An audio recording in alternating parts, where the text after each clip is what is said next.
All right, welcome to the NerdPoint Retro Review. We're gonna review movies that we really feel everybody should see, regardless of when they came out, and give a little bit of encouragement to go see some of these movies. And we thought we'd do Dazed and Confused first. Yeah, I think it's a good choice. It's just iconic. It's an iconic movie. Everybody's at least heard of it. I've never run into a person I think that's like, yeah, I've never heard of that movie. They've at least heard someone say it. I've ran into people that go, all right, and don't know where it's from. Yeah. At some point, if you're going to be quoting this movie, you should probably see it. Yeah. All right, or... There's three. There's three all rights. I'm just saying, you're going to do it. Give me some shit. Right. I'll give you some shit. I'm just saying, they're quoting it, but they're probably quoting it right. Good point. But at least I know Matthew McConaughey said it. Yeah, good point. Anyways, we're just going to go and give a breakdown of, the three reasons, or at least the top three, reasons why you should see this movie. Yeah. And then we're just going to give a review of it at the end, a rating. Yeah. And we're going to change probably the ratings every time, in terms of this movie, we're going to rate it based on how, in terms of fun, it's a fun movie. So, we're going to rate it based on that, not importance of society or anything. Some movies we might do that, but, this one, it's just fun. Yeah, you should sit down with your friends and watch it. Yeah, this is just one to watch, screwing around, having fun.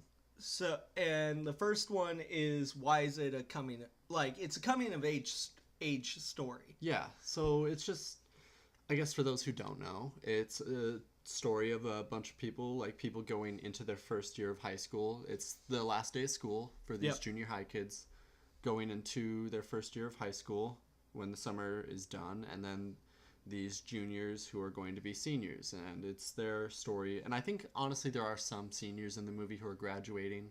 Yeah. And it's also their last day of school, so it's kind of a fun movie of watching things transition, and that's the biggest reason it's coming of age, is we're literally watching these people transition into something new.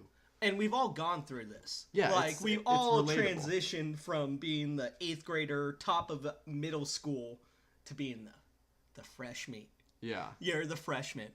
And I think it's everything that we've all been through when it comes down to it. And it's just ultra relatable. Everybody can relate to it or will relate to it in some way. Yeah, it might not be every single point, but there's going to be a point in the movie that you're like, oh, I remember when that person did that to me, or I did that, or I made that bad decision. Or there's something to compare it to, because you can't do that with everything in the movie. And that kind of brings us to it'll bring us to our third point, but we'll get to that later. Yeah. But I think it is a coming of age story where people are just... I found a cigarette behind my ear. I'm a magician. I was like, where'd that come from? I think we watched the movie, and the whole time we were just like, oh yeah. Nostalgia. I remember something similar. Yeah, there's nostalgia behind it, and if not, you at least go for it. You go for that kind of I remember watching it before I was out of high school, and it was like, damn, this looks like a fun time. Right? I've done similar shit, but nothing crazy like this. This sounds like a good time. It's a good movie to watch and maybe understand the world isn't that great. I guess. I mean, but on the other hand, that's what makes it great, is it's unpredictable. Yeah. And that's kind of brings us into the next point, which is it's unpredictable in the sense that people who don't know the movie and know the actors that are in it don't realize this is where a lot of actors and actresses made their beginning in Hollywood.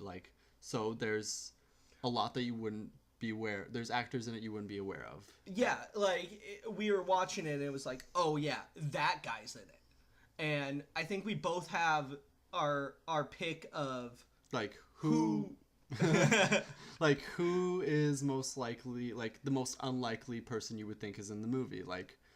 You're the person who you watch the movie, they know nothing about the movie, they watch it and they're like, oh, they're in this movie? Exactly.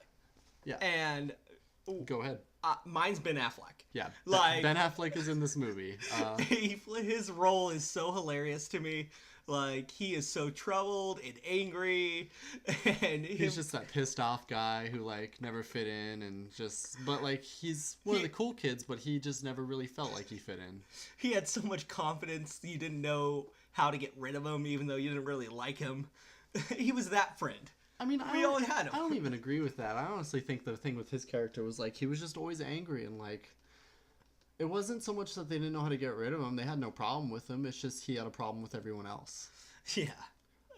Mine is Matthew McConaughey, and I think that's because a lot of people don't realize this is kind of where he This is literally like where he started in movies. Like, it wasn't his first professional acting job. His first professional acting job, I believe, was in a beer commercial. Ooh. But that beer commercial probably didn't really air that much. Like, it's whatever. In a state. Yeah, like, or even like if it was around the country, it probably didn't air for longer than a year. You know, like this was the 90s or whatever, and no internet. Yeah, no internet. So like you just saw a guy and then you saw him on the street. It's like, oh hey, you know. But it's really where he started, and this is like, honestly, his character just, to me, it's like he's the most troubled character in my mind. Like, he reminds me of a friend of mine. Like, not gonna say who, but he just reminds me of a friend of mine. Like, this guy. Like, one of the lines that Matthew McConaughey's character says in this movie is, you know what I like about high school girls? I get older, they stay the same age. Which basically means he just likes to sleep around with high school girls. And I believe he's praying. Yeah, and like in the 70s, this wasn't like it was a problem, but like nobody gave a shit really. Like, it wasn't like something people really frowned upon. Like, so it's a weird thing to hear that, especially now. So I will say a lot of things in the movie will surprise people now who haven't seen it. Oh, yeah. And I think that brings us into the final thing before we actually grade it, is times have changed. You could not say that stuff anymore. Yeah, no, half the things that happen in the movie you can't do or say anymore. Like, the first thing that struck out to me was the legal drinking age at the time. The movie takes place, it wasn't made, but it takes place in 1976. At the time, 18-year-olds could buy alcohol. Yeah, there's a whole scene where some dude, the what I consider the main character, walks in and he's just buying beer, and he grabs a Slim Jim, and he's just like, I gotta have confidence to make this happen. Because he definitely doesn't look 21, but he could pull off 18. And like, the guy didn't card him, but like, that was the time. Yeah, that was the time. Like, it was a time where you could go to the store and buy cigarettes for your grandparents or parents, and nobody batted an eye. They just assumed it was for your parents or grandparents. And times have really changed. Like, they're hitting kids with paddles on the ass. They're hazing people. This is high school. One of the kids is literally making a paddle in wood shop. Yeah. Like well, the woodshop teacher's sleeping, which my dad has told me stories about his woodshop teacher sleeping, and they just make whatever they wanted. One kid in the movie's making a bong out of wood, and like, they're testing it out by like seeing where the airflow is going in it, and like where they're losing air, and it's hilarious.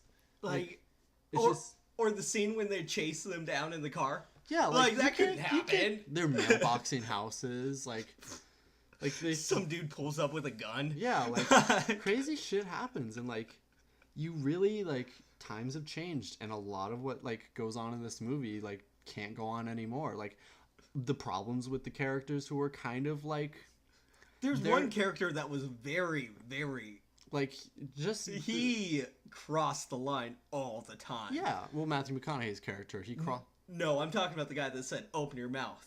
Do you spit or swallow?" That like, you can't do that anymore. That's sexual assault now. Yeah, like, you can't say that. And like, obviously his character wasn't, I don't think his character is being serious. Like, his character seemed genuine, just kind of a dick. But like, Matthew McConaughey's character is kind of the representation of like, he's the representation of what that guy's kind of making fun of. Like, you can't do what his character does. Yeah, I see that. And so the movie's surprising, but it shows that times have changed and how like, things could be worse than they are now, and people don't seem to realize that. Like, people get in trouble for a lot of these things now, and that's probably a good thing. Yep, but I think we should really just be appreciative of what we're dealing with at this point. Yeah. And then at some point, it made me happy and was like, could I go back a little to that? Yeah, Like, so you see both sides of it. Like, I kind of like, I see both sides where I'm like, simpler times. You know, you could go out and hang out with your friends, not have to text or call your parents. You go back home whenever you want. Like, you were gone. You were gone. you were gone. It was like, yeah, be home whenever. When the street lights turn on. Yeah. That was the rule. And they didn't do that. But, like, No. it's not like their parents could call them and be like, come home right now. It's like, You're you'll in deal with so much trouble. Yeah, it's like you deal with it when you get home. Like, I'm going to have a good night tonight. I'm not having this phone vibrate in my pocket the whole time, Yeah. like, threatening me that I'm grounded and I'm never going to see the light of day again. Yeah, you dealt with it when you got home. Yeah. But let's wrap it up with, I think yeah. that's pretty good. Like, you know, overall, it's a fun movie. Like, that's the main reasons. Like, those three things kind of show how fun it is. And, like, I think we should just rate it based on how fun it is, you know? I think it's out of 5 or 10. I think 5. Yeah, let's do it out of 5. I think it's a 5. Like, it's... In terms of fun? And just something somebody needs to see. Like, to realize, like, where we're at ultimately in life. Overall, I think, like, a 4.5 out of 5 in terms of fun. Like, I won't watch the movie and not have a good time and laugh and, like... Enjoy it the whole time. Yeah, and even people who aren't into that kind of thing, like, even really old, like, people realize... My mom likes it. Yeah, even... Well, I said really old, and you said your mom, but okay. I'm just saying, like, people who aren't exactly appreciative of that kind of humor and, like, the kids partying, they still get it, and they still laugh, and they reminisce. So I think, like, overall, it's 4 to 5. 4 to 5 out of 5. Like, it's fun. Everybody should see it. Yeah, I definitely think it'll put everybody in a reality check on what we have. Yeah. And but this is the NerdPoint Retro Review. Yeah. On Dazed and Confused. You can follow us on Twitter at NerdPoint Show. Me at R2 Dylan. And then me at Mayhem_Ren. And we'll catch you next time, and hope you enjoyed.